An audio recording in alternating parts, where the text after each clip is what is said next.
প্রিয় দর্শক, সাজ্জাদ কাদিরের প্রীতি এবং শুভেচ্ছা নিন। এই মুহূর্তে আপনাদের সামনে কথা বলতে এসেছি সেনাপ্রধান কি করছেন, আলাপের প্রসঙ্গ এটি। এবং এটি সেনাপ্রধান জেনারেল ওয়াকারুজ্জামান আপনাকেও জিজ্ঞাসা যে আপনি কি করছেন, দেশ কোথায় যাচ্ছে। একটি সরকারের অবসান হয়েছে, দীর্ঘ 15.5 বছরের সরকারের অবসান হয়ে একটি সরকার এসছে এবং এই সরকারটি আসবার পেছনে সেনাবাহিনীর একটা ভূমিকা আছে এবং ভূমিকার প্রেক্ষিতে 5 অগস্ট 2024 সেনাপ্রধান জেনারেল ওয়াকারুজ্জামান বলেছিলেন যে সেই অবস্থায় অচল অবস্থা ছিল, রাস্তায় আন্দোলন ছিল, তার প্রেক্ষিতে আপনি দায়িত্ব নিয়েছেন। সরাসরি এক্সিকিউটিভ পাওয়ার নেননি, কিন্তু একজনকে দায়িত্ব দিয়েছেন। কাকে দায়িত্ব দিলেন, কাকে নিয়োগ করলেন? এই সরকারটি বলে যে তারা ছাত্রদের নিয়োগ প্রাপ্ত, কিন্তু আসলে তো সেনাবাহিনীও নিয়োগ প্রাপ্ত। আপনি যাকে নিয়োগ করলেন দেশটাকে কি ভালো রাখতে পারছে? এক কথাই যদি বলি, গোলাম আজমের ছেলেরা ছাড়া এই মুহূর্তে কেউ বলবে না যে দেশ ভালো চলছে। আমিও বাংলাদেশের একজন সাধারণ নাগরিক হিসেবে বলতে চাই দেশ ভালো চলছে না, দেশ ভালো নেই। সেই জায়গায় সেনাপ্রধান জেনারেল ওয়াকারুজ্জামান আপনার ভূমিকা কি? আজকে যে মুহূর্তে কথা বলছি, আজকেও আমরা সশস্ত্র বাহিনীর অবসরপ্রাপ্ত সৈনিকদের রাস্তায় আন্দোলনে দেখেছি। 54 বছরের ইতিহাসে সেনাবাহিনীকে রাস্তায় নামতে দেখিনি, অধিকার আদায়ের জন্য রাস্তায় নামতে দেখিনি।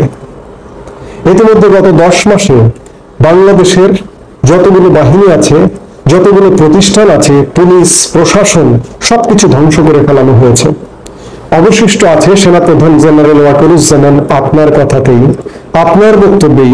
আপনি গত 25 ফেব্রুয়ারি বিডিআর বিদ্রোহ নিয়ে এক বক্তব্যে বলেছিলেন যে সেনাবাহিনী বা সশস্ত্র বাহিনীটাই শুধুমাত্র টিকে আছে। কিন্তু আমরা স্বীকার করি যে সশস্ত্র বাহিনী এখনো পর্যন্ত টিকে আছে, কিন্তু যে পরিস্থিতি চলছে তাতে সশস্ত্র বাহিনী আর টিকে থাকবে না। সশস্ত্র বাহিনীকে ধ্বংস করবার, নষ্ট করবার সকল ষড়যন্ত্র জারি আছে। সেনাবাহিনী বা ক্যান্টনমেন্ট এলাকায় সভা সমাবেশ নিষিদ্ধ করতে হলো কেন? সেনাবাহিনী নিয়ে ষড়যন্ত্র চলছে, আপনাকে নিয়ে ষড়যন্ত্র চলছে। এই ষড়যন্ত্র তো আপনাকেই রুখে দিতে হবে।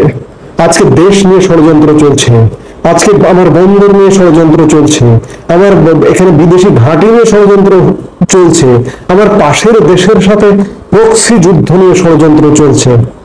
আবার এক শ্রেণীর প্রগতিবাদী লোক এই ষড়যন্ত্রের আগুনে তুষ ছিটাচ্ছেন, এমনকি আওয়ামী লীগের লোকজনও তুষ ছিটাচ্ছেন যে সেনাপ্রধান জেনারেল ওয়াকারুজ্জামানকে চায় না। আওয়ামী লীগের লোক বলুন আর সাধারণ মানুষ বলুন, যারা দেশবিরোধী বসে আছে, যারা দেশদ্রোহী বসে আছে, জেনারেল ওয়াকারুজ্জামানের অপসারণ চাইবেন না। অপসারণ চান ওই ধরনের ষড়যন্ত্রকারীদের। বিদেশি নাগরিক বাংলাদেশের নীতি নির্ধারণী জায়গায় পর্যন্ত বসে আছে, এমনকি নিরাপত্তা সংক্রান্ত বিষয়ে দায়িত্ব প্রাপ্ত হয়ে আছে। নিরাপত্তার ন সম্পর্কে যার ধারণা নেই, সিকিউরিটির এস সম্পর্কে যার ধারণা নেই, এমন লোক খলিলুর রহমান, তাকে জাতীয় নিরাপত্তা উপদেষ্টা করা হয়েছে। যে পদ বাংলাদেশের ইতিহাসে কখনো ছিল না, একটা পদ সৃষ্টি করা হয়েছে। এটি কে করেছেন? ডক্টর মোহাম্মদ ইউনূস। আপনারা চান ডক্টর মোহাম্মদ ইউনূসের অপসারণ, খলিলুর রহমানের অপসারণ চান, এবং এরকম আরো যেসব বিদেশি নাগরিক দাপিয়ে বেড়াচ্ছে, লাফিয়ে বেড়াচ্ছে অসংখ্য এই সরকারের সাথে, যারা এই দেশের সাথে যাদের কোনো সম্পর্ক নেই, তারা বিদেশে থাকেন, বিদেশে খান, বিদেশে বসবাস করেন, আজকে সুযোগে এদেশে এসে দাপিয়ে বেড়াচ্ছেন, লাফিয়ে বেড়াচ্ছেন। এজেন্ডা বাস্তবায়ন হলে আবার তারা বিদেশে চলে যাবেন। আপনারা আজকে তাদের অপসারণ চান। আর একই সাথে সেনাপ্রধান জেনারেল ওয়াকারুজ্জামান আপনাকে বলবো যে আপনি কি করছেন? আপনি দেশের দায়িত্ব নিয়ে দেশটাকে বাঁচান। দেশের মানুষ একটা বড় অংশ কিন্তু চাইছে আপনিই পারেন দেশকে বাঁচাতে, আপনাকেই বাঁচাতে হবে, আপনাকেই হাল ধরতে হবে। যদিও সেনা শাসন পৃথিবীর ইতিহাসে কোনো জায়গায় কোনো কল্যাণকর কিছু বয়ে আনেনি। পৃথিবীর দেশে দেশে সেনাবাহিনী ক্ষমতায় হস্তক্ষেপ করেছে, কিন্তু সেটির পরিণতি ভালো হয়নি। সেনা শাসন কল্যাণের নয়, মঙ্গলের নয়, সেনাবাহিনীর কাজ নয় দেশ শাসন করা। কিন্তু আজকে দেশের যে ক্রান্তিকাল, এই ক্রান্তিকাল থেকে ওভারকাম হতে হলে অন্ততপক্ষে ডক্টর মোহাম্মদ ইউনূস সরকারের অবসান হতে হবে। সেনা শাসন আমরা চাই না, কিন্তু এমন একটি শাসন চাই, এমন একটি সরকার চাই যে সরকারটি নির্বাচনের দিকে নিয়ে যাবে দেশ। 3 মাসের একটি তত্ত্বাবধায়ক সরকার চাই। ডক্টর মোহাম্মদ ইউনূসকে কে দায়িত্ব দিয়েছে দেশের নীতি নির্ধারণের বিষয়ে দায়িত্ব নিতে? কে ম্যান্ডেট দিয়েছে? বন্দর বিদেশিদের হাতে তুলে দিতে, এখানে করিডোর দিতে, পাশের দেশের সাথে প্রক্সি যুদ্ধে জড়াতে? এগুলো সব দেখছেন সেনাপ্রধান আপনি। আপনাকেই দায়িত্ব নিতে হবে।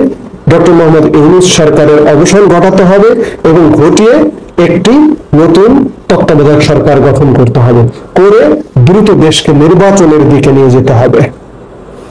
এই সরকারের ভিত্তিটা কি? এই সরকারের ম্যান্ডেটটা কি?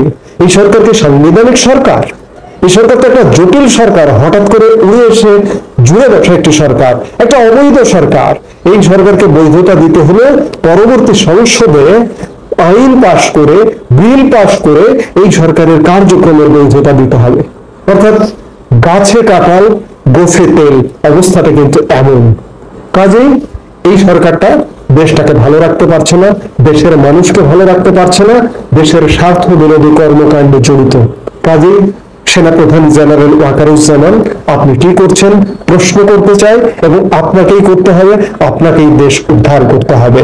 এই মুহূর্তে আপনি একমাত্র পারেন যে বাংলাদেশকে একটি সুষ্ঠু স্বাভাবিক পন্থায় নিয়ে যেতে। আপনি যদি আরো সময় নেন, আরো যদি দেরি করেন, আপনাকে নিয়ে ষড়যন্ত্র হচ্ছে, আপনাকে নিয়ে ষড়যন্ত্রকারীরা সফল হবে। সেনাবাহিনীকে নিয়ে ষড়যন্ত্র হচ্ছে, সেনাবাহিনীকে নিয়ে ষড়যন্ত্রকারীরা সফল হবে।